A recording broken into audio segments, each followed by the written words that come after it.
Good afternoon, Packers fans. Aaron Nagler here with your Packers Daily Chat, coming to you live on the Cheesehead TV social channels. I know you're all here for the big news that Matt Orzik, the long snapper of the Packers, has been given a 3-year contract extension. That's it. End of video. No, I kid, of course. It's the initial 53-man roster, which legit looks like it has just been sent out by the Green Bay Packers. Clearly, they were waiting for Packers Daily to start, and here it is, legit going live on Packers.com as I speak to you. Only really kind of one question left in my mind as far as Jacob Monk and who has been placed on injured reserve designated to return, which we talked about on my conversation with Justice regarding Monk. I thought that would probably be a very good way of handling the hamstring issue and or possibly taking the year off and giving him an IR for the season, but they have put him on designated to return. So he will miss the first 4 games and then be able to be brought back at some point if they so choose. Outside of that, I don't think there were any shocking moves today. I do think there were a few minor surprises.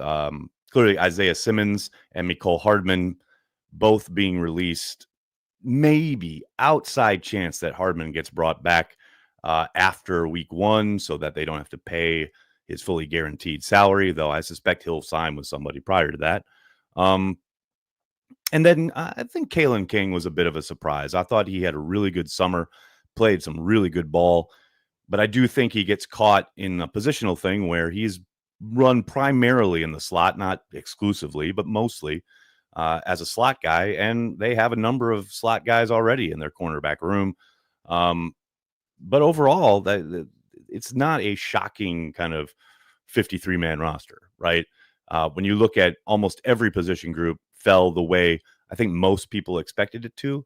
I think Malik Heath making it over Mecole Hardman is a testament to Heath's hard work, really improving as the summer went along, because I didn't think he started camp gangbusters, so to speak, but I thought he worked his ass off and certainly looked probably his best in that final preseason game against the Seahawks. A couple other things. Christian Welch making it. Man, you absolutely love to see that. I just want to make sure that we don't have any other news as far as IR. Again, I'm legit just looking at this as it goes live. Yeah, as suspected, the other injured reserve designated return slot goes to Marshawn Lloyd. I don't think anybody's surprised by that. Makes all the sense in the world. You certainly hate how he's been obviously snake bit so far in his NFL tenure, but at least there's the opportunity to bring him back after a month or so, and hopefully he's right and able to contribute at that point. A couple other things. You look at Tyron Hopper clearly being the kind of the go-to most improved guy. Certainly the way you act and talk about draft and develop, he is a poster child for what they want and what they're hoping for and what they're looking for when guys make that expected jump. Doesn't always happen. Can't set your watch by it. But, man, you know it when you see it, and you've certainly seen it with Hopper in year 2. All right, I'm going to correct myself right off the bat. And, yeah, like I said, just reading this live, Welch did not make it. He's been released. So, once again, a really good summer, really productive on special teams. Christian Welch, thanks for all you do. Here's the street. Man, that's a tough gig right there. Yeah, you hate to see that for the young man. I think one of the biggest question marks people are going to have is at corner when you look at the names, and probably a lot of names people aren't familiar with or know very well. Obviously, Kamal Hadden and Micah Robinson rounding out the end of the depth chart, I think will raise some eyebrows, especially given how well King performed throughout camp and preseason. But if you guys been watching this channel for any length of time, you know I think Micah Robinson's had a really good camp. And certainly he didn't get a lot of run in preseason, but I do think he looked the part at Rainichke Field day in and day out when I was in Green Bay. So, and Hadden clearly helped himself with his final week of practice and his performance in that final preseason game. And these guys are undoubtedly at some point going to play. Like, they may even start the year as healthy scratches. There's that possibility, sure. But as the season goes along, you guys know the NFL season is a war of attrition. There's no doubt that injuries will occur, especially at corner. And at some point, these guys are going to have to give you reps. They're going to have to give you minutes and games and what have you. We'll see how the Packers have done as far as cultivating the bottom of that cornerback depth chart. And I do think even with the release of King, I do think there's a very, very good chance that he's back on the practice squad. Now, obviously, he has to make it through waivers. It is a bit of a calculated risk.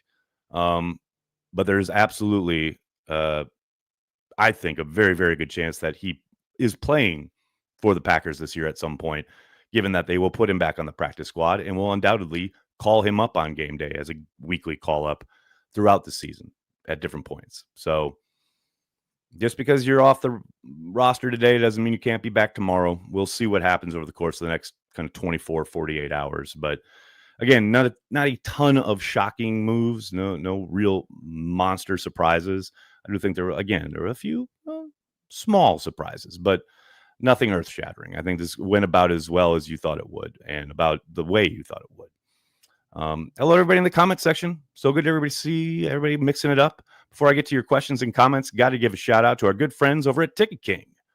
Based in Wisconsin since 1992, Ticket King is located across the street from Lambeau Field on Oneida. They're happy to help you find just the right tickets for Packers games, from larger groups to single tickets, both home and away. They partner with local Green Bay businesses for tailgating and bus transportation to the game, so you don't have to worry about driving or parking. They're even open on game day for last-minute tickets or possible upgrades. And if you're not in Green Bay, no problem. Just use the Ticket King link on the Cheesehead TV homepage or indeed in the description of this video. Don't use Ticketmaster, StubHub, SeatGeek, none of these national companies. Use a company based in Wisconsin since the early 90s. Ticket King for all your Packers ticket needs. Do it, folks. You know you'll want to. What's going on, everybody? Sean Gallagher starting us off with the super chat. Thank you so much for the support. Was there always this much fuss about roster cuts back in the day? Did it receive the same coverage and analysis as it does nowadays? Nearly there. Sean, you are astute in your thinking that it didn't used to be like this. No, of course. This is very much kind of grown over the course of, I want to say, the last 20 years in particular. But certainly, like, you know, when the teams that were winning the division and going to the Super Bowl back in the 90s, sure, you paid attention. You read about it in the paper the next day. You certainly weren't following along in any real live capacity. You just found out who was on the team in the paper the next day, and or even when they just took the field the next week.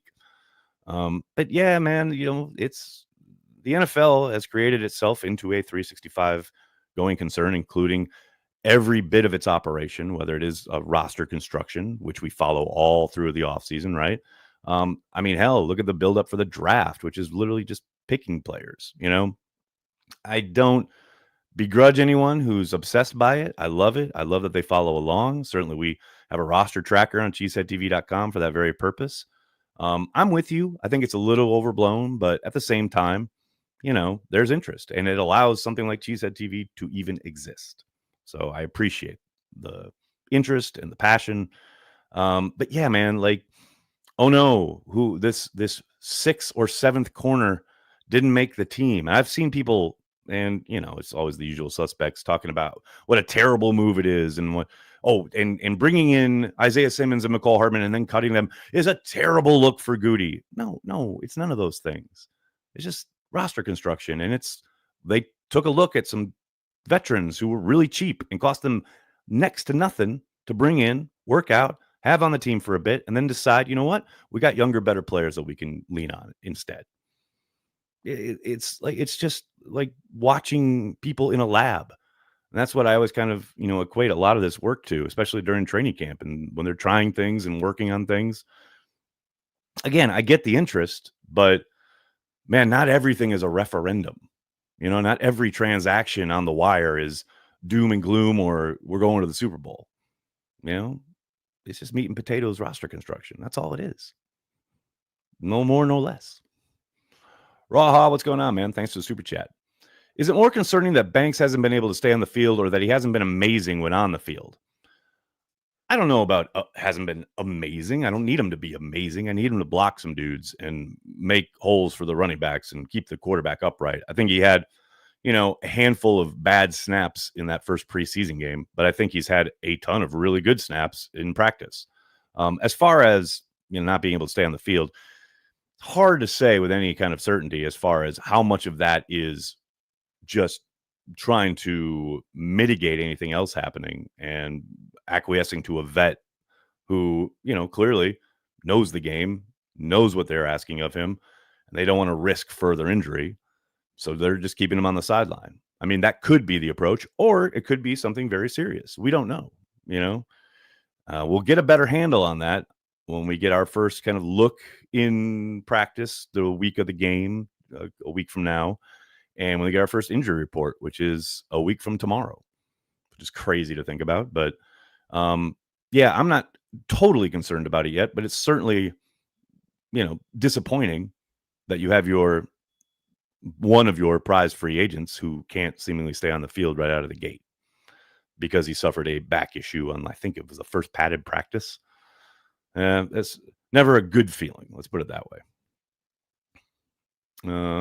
Jim, what's going on, man? Thanks for the super chat. They only kept 4 linebackers.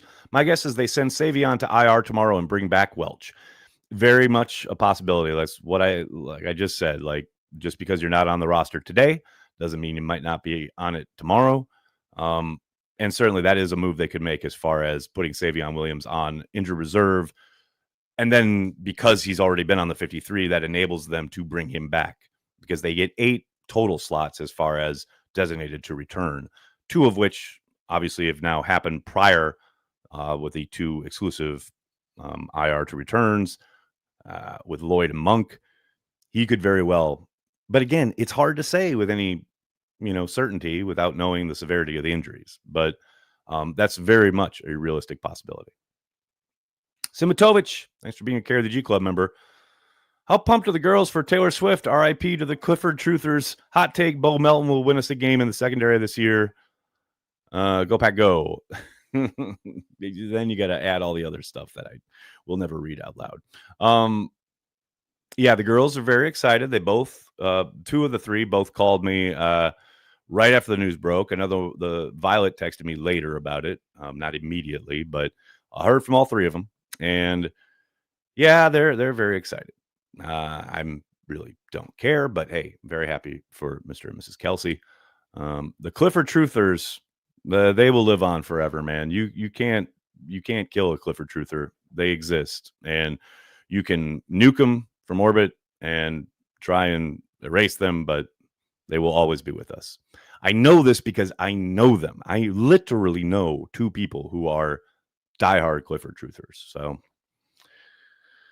yeah, I guess today's maybe a dose of reality, but I don't think that's going to matter. I really don't. E4, what's up, man? My biggest question mark is how to gloat with class after we win another Super Bowl this season. I mean, it's something that every Packers fan has to wrestle with, right? When you're thinking about that moment when they're hoisting Lombardi and you want to rub it in everybody's face, but you're the Packers. It's a classy organization and you want to be an extension of that. But at the same time, I think there are personal relationships that we all have with certain fandoms where maybe some of those rules go out the door. Your mileage may vary. Dustin, what's up, man? Thanks for the super chat. Hunter Renfrow worth a visit? I wouldn't think so, but who knows if Richmond Williams and company want to take a look-see? Possibly, but that would surprise me. Let's just say that. This is hilarious. Valentine is a bum. Glad he's gone. You guys are so harsh. I thought he was going to make it strictly because he was balling out on special teams again, but clearly they have other ideas. I don't think he's a bum, man. I think, hell, he had one of the best plays of the day against the Seahawks on special teams. Is he the world's greatest cornerback? No, but I don't think he's a bum. I think it's a tad harsh there, sir. Smith's mouth. I like this. Next year's challenge: Bo Melton competing for the number 2 quarterback spot. Hey, man, the more you can do, right? The more you can do. Sorry, Negs, I'm not a fan. Well, I gathered. I get it, man. All players have value, no matter how bad you think they are in an NFL context. And look, I get it. There are players that are better than others, right? No matter how bad you think a dude is, if he's in the NFL competing for a roster spot, he is not a bum. I mean, there are only so many of those spots available, and there are only so many humans that can do it. I'm sorry, man. It's just, I don't know. I guess it's old school, but, I harken back to what McCarthy said back in the day. They're all good players. Some are better than others. Great players make all the players around them better each and every time they take the field, you know? But this idea that this guy's out there being a bum, and I know you're probably, it's the parlance of a certain time. I get it. But yeah, man, I don't know. It's just a bit harsh for my liking. Rally Kid, what's up, man? Thanks for the super chat. Does Simmons get picked up or does he make the practice squad? I would be shocked if he's on a practice squad. I think somebody will take a look in another town. I would be surprised if he's back in Green Bay. Let's put it that way. As far as being picked up, to be clear, and I think this is what you mean, but just so everyone knows, as a vested veteran, he does not go through waivers. He is instantly a free agent and can sign wherever and with whoever he wants. Which I suspect he'll, again, because of that athleticism and upside, somebody will give him a shot. And I don't think necessarily they'll want him as a player on defense. I think he put enough good stuff on tape, special teams wise, this summer to at least catch on someplace as a teamer. David, I wouldn't completely rule it out. Wait, sorry, I missed your thing here. Where'd it go? Oh, there we go. Do you see them picking up a cornerback after the cuts are over? Not necessarily. I've said this all summer. Certainly, I've seen it suggested in the comments of my Twitter feed today that, this is a disaster in waiting, blah, blah, blah, because people aren't familiar with a lot of the guys in the cornerback depth chart. I doubt that there's a guy out there who's going to get cut and be on a waiver wire they're going to like more than what they have on hand, guys that they've had in-house since, April, even before that in the offseason program. So, I mean, it's a possibility. Never say never. We saw them bring in offensive line depth, right, with the trade with the Eagles. But I think they like their dudes a whole hell of a lot more than the public does or even knows about. And I think after watching this team this summer, I get it. I think there is talent there. Now, a lot of it's unproven, and that does give you pause and certainly makes you a little bit nervous as a fan. But they seem very confident that these guys are talented enough to do what they need to do if and when injuries strike to, plug them in for a game or two, hopefully not much more than that. But, is somebody you're going to be picking up that's a cast off from another team going to be marginally better, exponentially better? I mean, I doubt it, right? And these are guys that know your system and have been in your program for a number, maybe a year, maybe, 6 months, whatever. They're going to roll with the guys they know more often than not. Now, all of that said, all it takes is, say, somebody they liked in the draft process, like last year or 2 years ago, etc. Maybe they had them in for a visit. They get released for whatever reason in a numbers crunch at another team. Yeah, I suspect they'd probably take a swing, right? But again, I do think like the Kamal Haddons and the Micah Robinsons of the world are going to surprise a lot of people if they get an opportunity. That would be my guess. We'll never see the law firm of Valentine, Ballantyne, and Nixon in the secondary again. These are the sad moments. These are the sad parts of following a team. No doubt about it. What else we got? Melton kicks an extra point to win a game when McManus goes down mid-game this year. Wow. The more you can do, right? There it is. Where's BJ Raji? See, we got our BJ Raji mention in. Now we're back. Now we're fully and truly back. And speaking of being back, ladies and gentlemen, boys and girls, I'd be remiss if I didn't remind you, don't forget, tomorrow is the 2025 season kickoff of Packer Transplants Live. That's right. Myself, Corey Banke, two guys who like to think they know something about football. Back live talking Packers. We'll be back each and every week throughout the season. cannot wait to be talking ball with Corey again. Always a good time. Tomorrow, 5 o'clock Eastern, 4 o'clock Lambeau time. Going to be a good time. Hope to see you here, right here on the Cheesehead TV YouTube channel. Joe, what's up, man? Stackhouse keeps Packers rookie UDFA streak alive.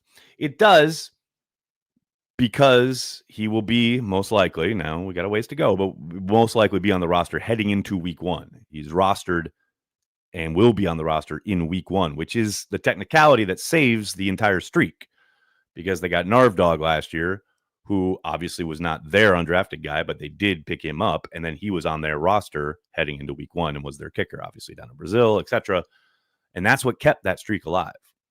So, yes, Nazir Stackhouse keeps the now 20-year streak of an undrafted free agent being on the roster week 1 alive.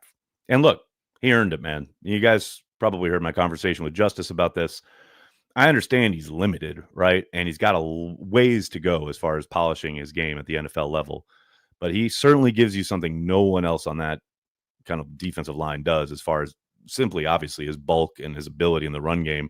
But he has a really good knack for getting across the line of scrimmage and, affecting the backfield in the run game in particular. Now, as far as a pass rusher goes, he's probably, pretty negligible. But I do think there are going to be times this year where they're facing teams, and I know you're probably rolling your eyes at this point because I talk about this all the time, but I do think they're going to be teams that are going to want to button it up and run the football. And on those weeks, he is going to be a pretty damn valuable piece to be able to roll in there on early downs and hopefully, at least hold up as well as they held up against the run last year.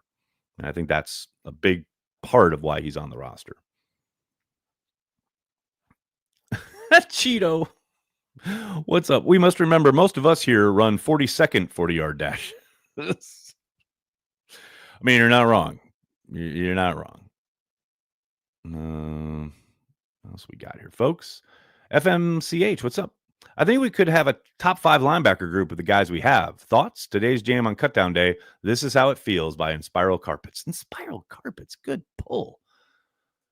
I mean, top 5. Sure, man. Who's doing the ranking?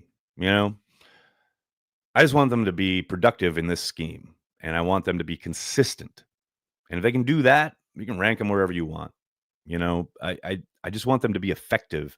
I want to be good in the structure of the defense. Make plays, make game-changing plays. Let's go. Yes, they can. They got all the ability in the world, especially with Hopper making the jump that he took this summer, or seemingly has taken, to pair with Quay and Edgerrin Cooper playing together. I love it, man. Justin says, I'd say they trade for a cornerback. I wouldn't say it's impossible. Again, it'd have to be a specific target, obviously. But again, I think they like their guys a lot more than you guys do. Hype. What's up, Doug? I have heard players celebrate Cutdown Day with a cold glass of Carry the G. You know what? I've heard the same thing. Well, we carry the G wherever we may be, so creamy and cold, and from the land of the green and gold.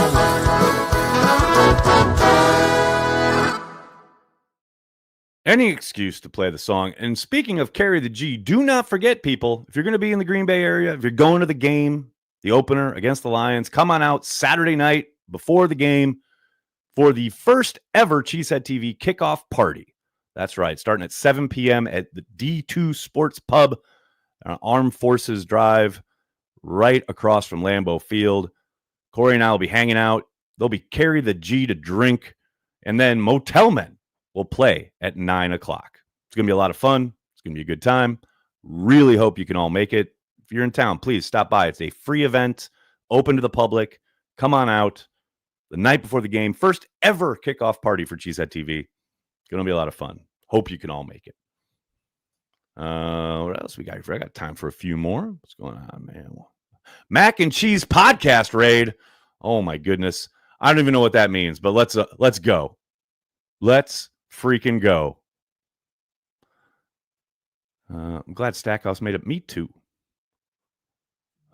Nags, will Love have enough time to gel with the hurt, getting well receivers to be effective against Detroit? It's going to have to, man. I mean, here's the thing. Most of those guys now at this point have played, what do they talk about? Banked reps. They have a ton of banked reps together. So it's going to be much more about what is the approach, what's the game plan, what concepts are they using. And then, yes, of course, they're going to be a factor of how much can they kind of install that week of practice going into that game, as far as can we run it a number of times, make sure everybody's on the same page, etc. But, all told, most of this crew now has played together a whole lot. I don't really worry too much about that, but obviously a lot of it's going to be down and distance driven, trying to be efficient on first down, so you're never in these third and longs, because that's when the Lions can get after you in a big way. So, yeah, I'm not too worried about that, but that's part of the gig, right? Every team's dealing with it too. That's the other thing. I mean, look at did anyone see the Bears practice report today? They literally had one running back, one for the whole team, one running back. They had DeAndre Swift. And that was it. Everyone else was hurt. You know what I mean? Like, that's just part of the league, man. You got it. You don't have a choice. You got to make it work. And I suspect they will. They'll have a plan. They'll execute it, hopefully at a high level. What else we got here, folks? Don't want to miss. I got a bunch of super chats. I cannot miss. Soder, what's going on, man? I'm currently in the fetal position, rocking back and forth as I come to terms with another year of adventures in punt return. I miss Micah Hyde. Hey, man, maybe they'll coax Micah Hyde out of retirement. I kid. I'm with you, man. It's unfortunate that we'll most likely be back to Jaden Reed on punt return. Although, who knows? Maybe they run Matthew Golden back there. He did it in training camp. I'm just saying. Everybody says, "Oh, I want a new punt returner." No, not that punt returner. Well, we'll see. We will see.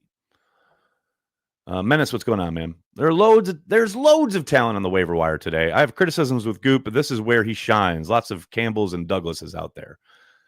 There are, and certainly if they find one that fits and they think fits well with their program and their system, yeah, they'll take that shot. But those attempts were kind of, as far as name checking Campbell and Douglas, that was kind of what Simmons and Hardman were. They were attempting there, like some kind of reclamation project, so to speak. Clearly didn't hit on either one of those, but that, to your point, doesn't mean they'll stop looking, right? No doubt about that. Raha, what's up, man? Best guess, O-line week 1? Well, this is impossible without knowing where we are health-wise, right? Elton Jenkins is still a mystery. Banks, who knows where that back issue lies as far as severity, right? But if I had to guess, Rasheed Walker's your left tackle, Jordan Morgan's your right guard, and then probably Banks and Jenkins left to each other there, guard and center, and then Zach Tom right tackle.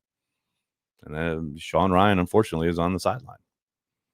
But that's just a guess, sitting here right now, not knowing anything about health and, how realistic it is for some of those guys to play. Carl Van Beckham, how are you, man? Thanks for the super chat. Appreciation post for Cheesehead TV. My job has recently been eliminated, so I'll have a lot more time to check you out live. Looking forward to our linebacker group. Man, they pop. Dog, I'm really sorry to hear about your gig, but thank you for the support, and stop sending super chats until you find another job, man. I mean, I don't say that facetiously. I see it. I'm like, we appreciate the support, man, but, don't feel the need to throw money behind us while you're looking for work. Appreciate you, though. Thank you so much. And as far as the linebacker group, hell yes. You guys have been watching me long enough to know it happens every summer, and I am fighting like hell the urge to buy in on the defense before I see them week 1, right? Because look, we're all Packers fans. We know we've been hurt. We've been scarred. We've been excited only to get let down. And I'm not going to let it happen again. So, yes, the potential is there. I am excited, but I am in wait and see mode in everything, in every aspect on the defensive side of the ball. Storm Ray, what's up, man? My gut says our corners will be sneaky good. See, listen to his gut. See, this is someone who knows. That's what I'm talking about. My gut says it's going to be good too. There we go. Our guts are talking. See, there you go. Now we're cooking with gas. I like it. All right, everybody, I'm going to have to get going. I cannot thank you enough for hanging out, talking Packers each and every day, Monday through Friday, right here on the Cheesehead TV social channels. Patreon members, Carry the G Club members, do not forget, happy hour tonight, 6 p.m. Eastern, 5 o'clock Lambeau time. The information is on your respective pages. Everybody else, please do me a monster favor. Hit like, hit subscribe. I know you're probably here every day. Even though you don't subscribe, you know I go live every day at 5 Eastern, and you're like, oh, I'll just join Nagler, blah, blah, blah, but you never subscribe. Please subscribe. Even if you never consume any other content that we do here on the YouTube channel, each subscriber means a whole lot to us. So please hit subscribe. We really appreciate it. And then tell your friends and tell your family, Cheesehead TV, we are devoted to Green Bay Packers fans worldwide. Thanks a lot, everybody. Have a great night. Go Pack Go.